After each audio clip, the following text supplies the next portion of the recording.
경제학자로서 현 정부의 소득주도 성장에 대해서 어떻게 평가하고 계시는지. 뭐 일단 저 처음 1, 2년은 열심히 얘기하다가 요새 쑥 들어갔잖아요. 그러니까는 네. 저 정부가 소득주도 성장 정책의 실패를 인정했다고밖에 볼 수 없습니다.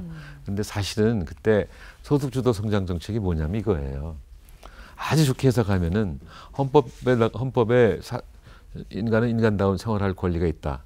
그래서 국민들이 인간다운 생활할 권리가 있도록 해야 된다. 결국 소득을 좀 올려줘야 된다는 뜻 아니겠습니까? 그래서 어떻게 하냐? 최저임금을 좀 올려줘야 되지 않겠냐? 다른 사람들은 뭐 괜찮을지 모르지만 특히 노동자들의 최저임금을 올려주자 했는 건데 우선 첫째는 속도가 너무 빨랐다는 생각이 들고 그 다음에 인권 정책으로서는 소득주도 성장 정책이 취지가 좋을지 모르지만 경제 정책으로서는 다시 말해서 소득주도 성장 정책을 해서 임금을 올려주면 소득이 올라간다, 소비가 늘어난다. 그러면 물건이 많이 팔리면은 기업이 신나갖고 투자를 더 한다.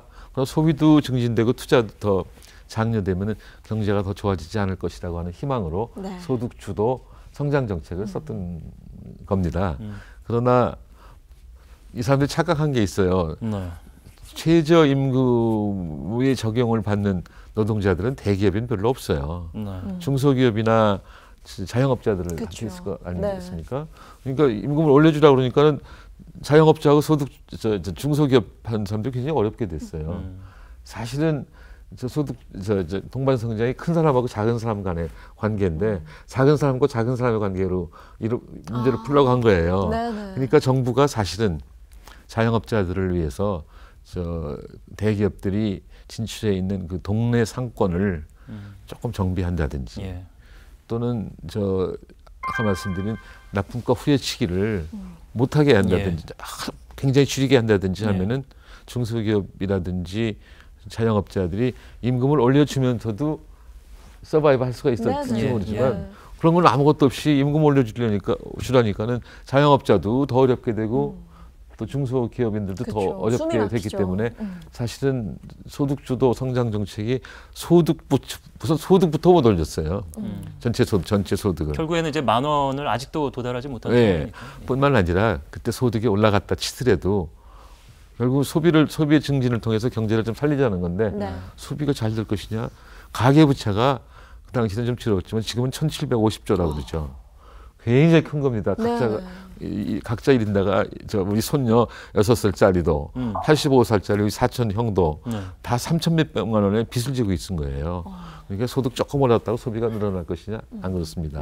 그다음에 또 하나는 지금 인구 구조가 고령자가 많고 애들 안 낳고 그래서 소비가 늘어나기 힘들고 더 큰 거는 지금 소득이 양극화되면서 중산층이 줄어들었어요. 근데 소비는 누가 제일 열심히 하냐면 중산층이 하거든요.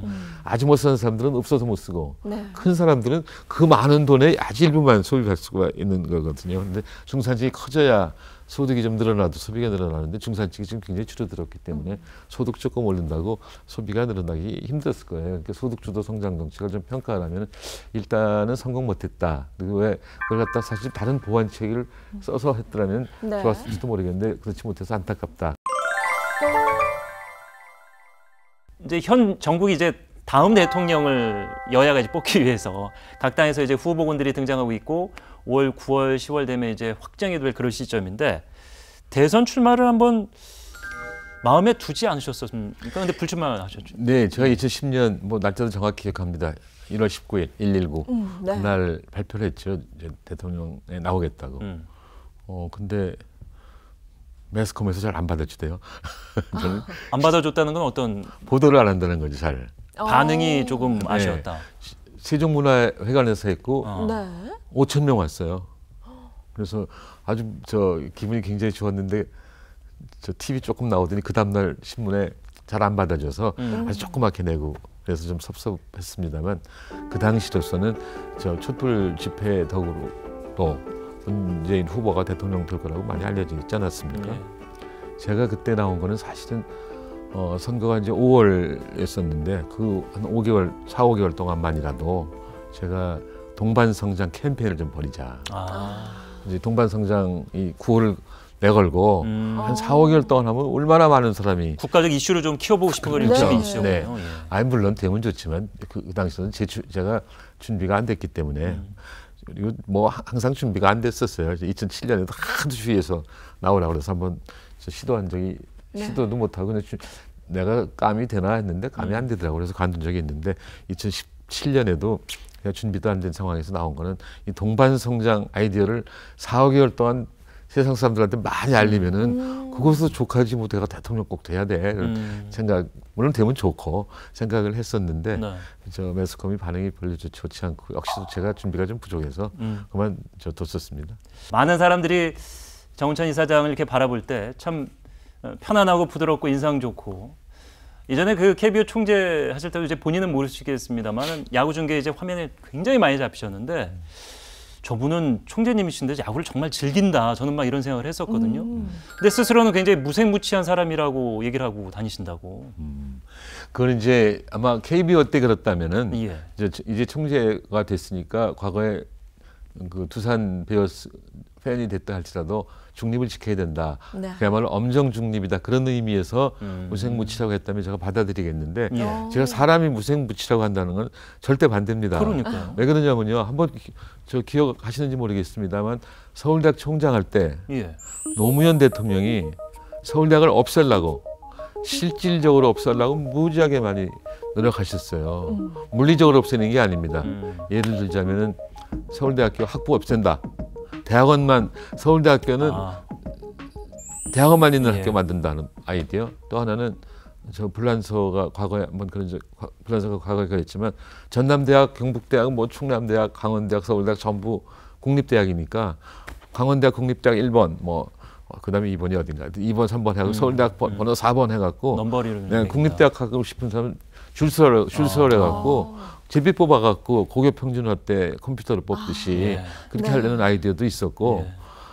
아이고 별 아이디어 많이 썼습니다. 저 서울대학교 폐지에 관해서 그뿐만 아니라 제가 그 당시에 대통령한테 수모 많이 당했어요. 서울대학교 총장으로서. 그래서 저는 정말로 대학 자유를 하기 위해서 네. 제 몸을 바쳤습니다.